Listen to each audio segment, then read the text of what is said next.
Olá a todos e bem-vindos a 1002 páginas. Hoje estou aqui com uma razão muito especial que decidi alargar o tempo para o concurso, para o sorteio de O Escuro que Te Ilumina, de José Risso Direitinho. Já recebi algumas frases, mas gostava de receber mais. A vossa criatividade é super importante e eu gostava de conseguir ter mais pessoas a participar. E então achei que esta semana estamos todos muito preocupados com uma série de assuntos mais sérios e achei que era uma boa decisão alargar o concurso. Por isso, eu vou deixá-lo aberto até à sexta-feira, dia 27, ou seja, mais 2 semanas. Por isso, quando tiverem um momentinho, pensem, descansem, retirem da vossa cabeça todas as más energias e pronto, enviem-me uma frase que devenha ou que seja inspirada pela frase do José Risso Direitinho, que eu deixei no último vídeo. Leio como se me escrevesses e pensem, criem, deixem-se levar e vamos tentar ser prudentes ao mesmo tempo com o que aí vem, mas não deixando que isso nos impeça de fazer aquilo que gostamos, não é? Aproveitar esta quarentena para sermos responsáveis também e para passarmos mais tempo com os nossos melhores amigos, que foi o que eu fiz. E tenho imensas novidades porque, curiosamente, li imenso nos últimos dias. Então, o primeiro livro que eu vos vou falar não vou falar muito sobre cada um para isto não esticar muito, é Em Tudo Havia Beleza, do Manuel Vilas. Então, eu li e gostei, mas não foi eu se calhar tinha muita expectativa neste livro, porque foi considerado o livro de 2019, e então saí um pouco defraudado, devo dizer. Eu adoro este tipo de escrita, não foi a escrita que me deixou mais reticente em relação à qualidade do livro, foi mesmo talvez uma falta de profundidade nos assuntos. Ele é bastante profundo, ou uma falta de poesia, talvez. O Manuel Vilas recorda todo o seu passado, chama à luz os fantasmas do seu pai e da sua mãe, que de alguma forma moldaram aquilo que é a personalidade dele hoje em dia e que o faz antever também a sua própria relação com os 2 filhos depois do divórcio. E eu esperava encontrar um pouco mais de poesia, mas ele faz de facto uma análise muito curiosa à forma como nós vivemos a nossa vida e como nós de alguma forma nos relacionamos com o nosso passado. E a morte é uma constante aqui, e é como se ele usasse a morte para evocar a vida e para evocar o que temos de bom e que ele deixou passar para nos fazer lembrar que não devemos tomar o rumo dele e dar-nos assim uma visão daquilo que ele viveu, para que alguns de nós que estejam ainda em tempo de o corrigir, que o façam. Apresenta-nos uma visão de Espanha, numa Espanha na altura de Franco, que nós desconhecemos muito, uma Espanha que era muito rica nas grandes cidades, como Madrid e Barcelona, e ao mesmo tempo que estava muito pobre nas outras. Uma Espanha que cresceu muito, mas que não permitiu crescer o suficiente a pessoas de classe mais baixa. A ação passa-se no norte de Espanha. Eu assinalei aqui no meu mapa os sítios onde se passa. Saragossa, que está aqui, onde ele acaba por ir viver. Temos aqui Ordeza, onde eles iam passar férias, que é o título do livro. É quase como se ele quisesse trazer para este Em Tudo Havia Beleza todas as boas recordações que ele viveu aqui, em Ordeza. Depois fala-nos também do sítio onde os seus pais passaram a lua de mel, que sítio que ele revisitou com os seus filhos mais tarde. E também aqui mesmo na fronteira, não é? Ele nos fala de viagens que acabou por fazer com a sua família quando ainda tinham alguma hipótese de viajar. Acho que foi uma boa leitura, mas eu acho é que fui com muita expectativa por causa da escrita do Knausgård, e se calhar por isso é que fiquei um pouco mais descontente. Mas é isto. Acho que se quiserem conhecer um pouco mais sobre este tipo de escrita de autoficção, pode ser uma boa forma de começar, não tão hardcore, e uma boa forma de começar de se introduzir neste tipo de escrita, que para mim é de facto aquilo que eu gosto mais de ler. Depois decidi entrar na onda das novelas gráficas. Eu espero que isto não caia.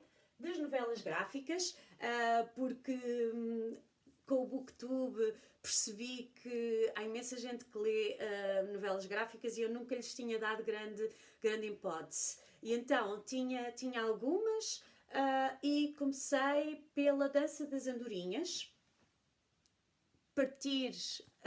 Morrer, Partir e Regressar, de Zeina Abirached, não sei se é assim que se diz, que nos retrata uma Beirute em guerra em 1984.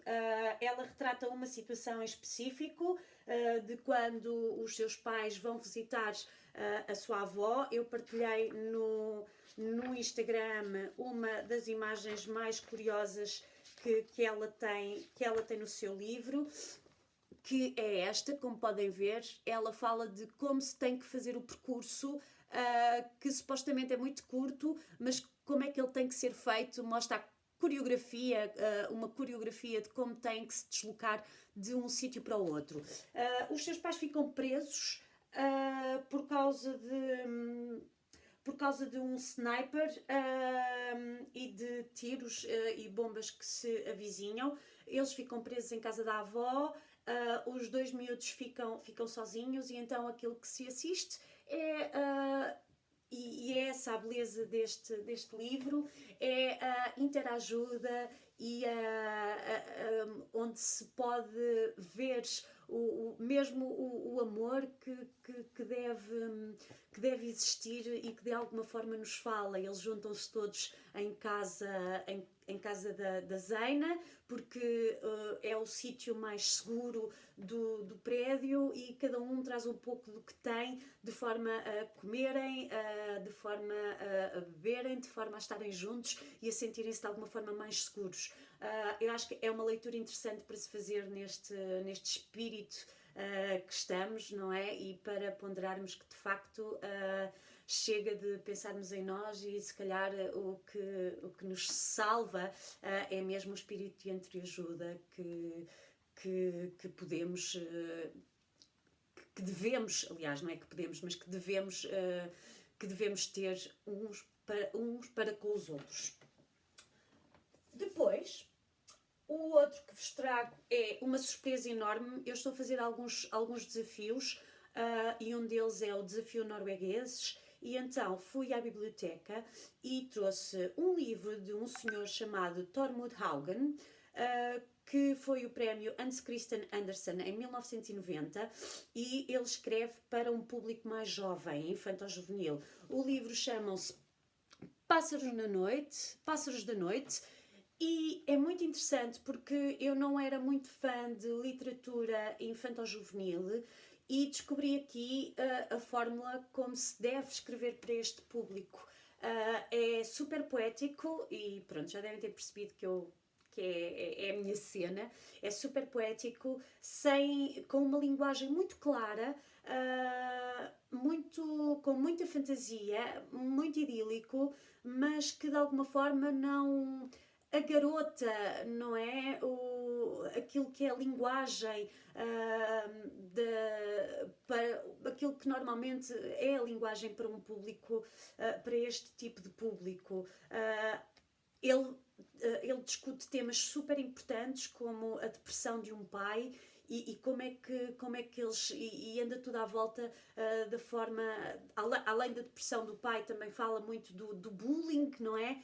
Que se assiste, na altura não havia o termo bullying, não é? Em 90, que se assiste entre os jovens e como eles sobrevivem, como eles reagem a este tipo de abordagens e pronto, e acima de tudo o que me motivou mais e o que me agradou mais nisto foi mesmo como se devem discutir assuntos sérios com crianças. Neste caso, o Joaquim tem 9, 10 anos e nunca na vida é tratado como uma criancinha onde se lhe escondem coisas e não se falam e não se fala abertamente sobre o que se passa.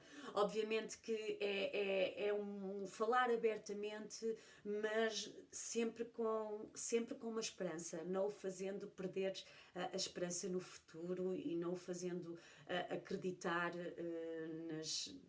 no que aí vem, que tem que ser uma coisa boa. Se têm filhos, acho que aconselho sobrinhos, amigos, whatever, aconselho porque é de facto muito interessante. Aliás, aconselho a toda a gente, se calhar também a pais e tudo, não é? Para perceber como é que a linguagem pode alterar a forma como nos relacionamos com estes pequenos adultos.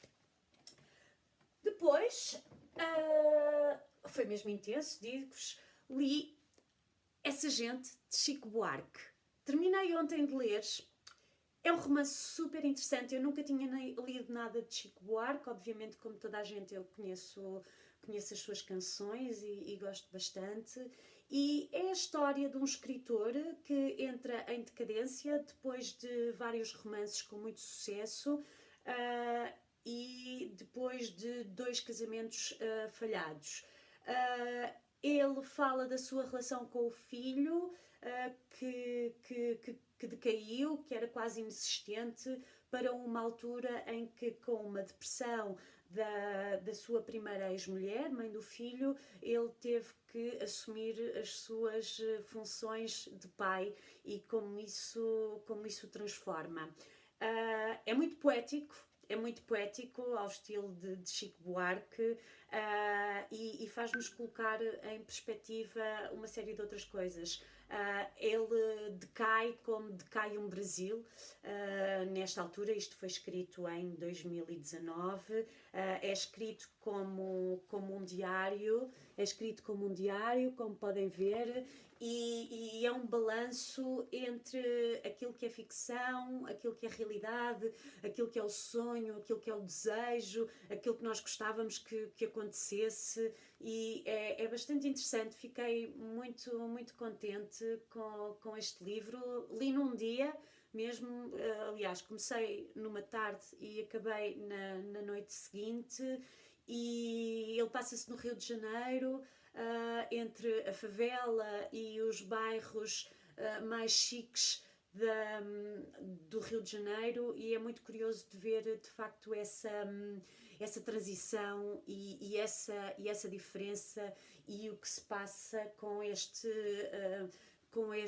autor que de alguma forma simboliza aquilo que se passa com o Brasil em entrar em decadência e entrar em ruína com tudo o que tem acontecido nos últimos tempos.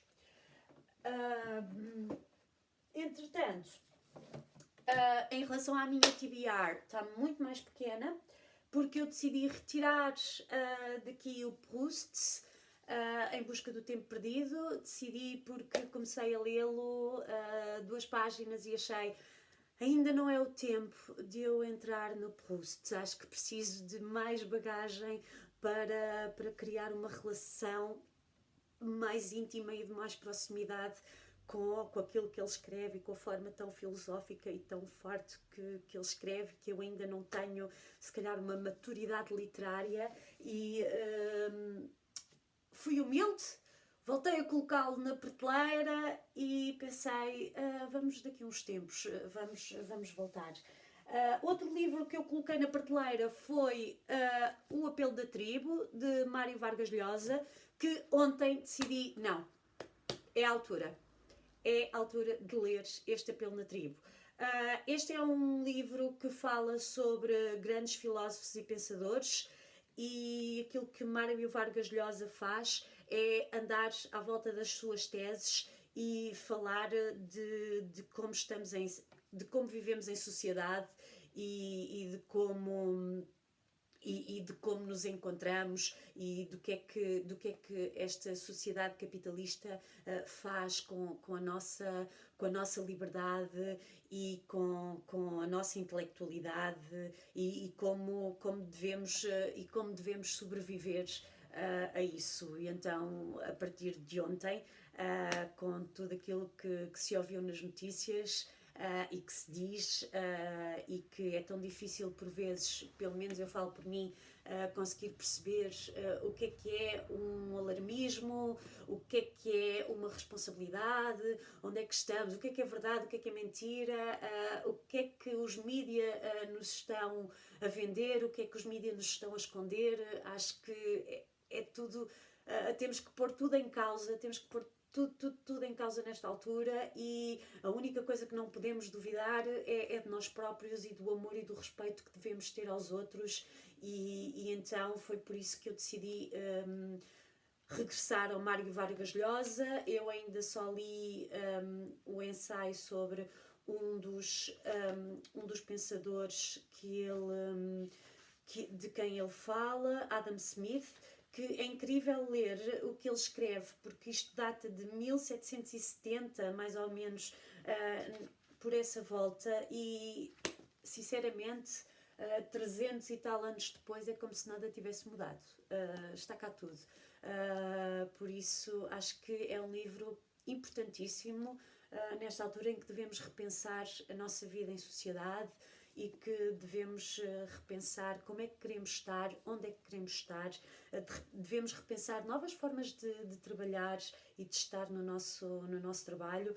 Eu falo por mim porque adotei, nos últimos 2 anos, fui forçada a adotar ritmos de trabalho diferentes do que aqueles que tinha e sinceramente acho que foi o melhor que me aconteceu, não é? O chamado há males que vêm por bem e felizmente aprendi a trabalhar num sítio muito privilegiado que me permitia trabalhar em casa e isso de alguma forma preparou-me muito para o que aí vem ou que poderá vir aí num bonito balanço entre o que é que eu tenho que fazer por mim e pelo meu trabalho e o que é que eu tenho de pôr em causa e definir como prioridade em momentos diferentes.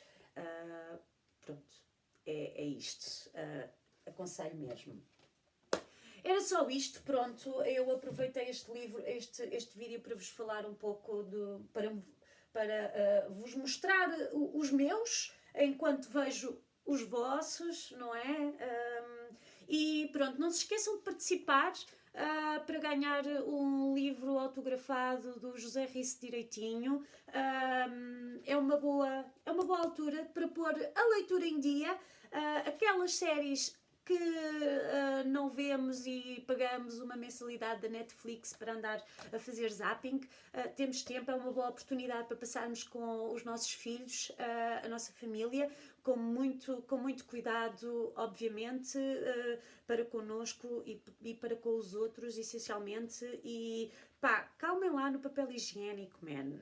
Não percebo, há coisas tão mais fundamentais neste momento do que porra de papel higiênico, não é? Desculpem, mas eu tinha que falar sobre isto. Obrigada a todos e até ao próximo vídeo. E não se esqueçam, até dia 27 podem participar e enviar-me por Instagram, Facebook ou e-mail as vossas frases inspiradas no Leio Como Se Me Escrevesses. Obrigada, beijinhos e até à próxima.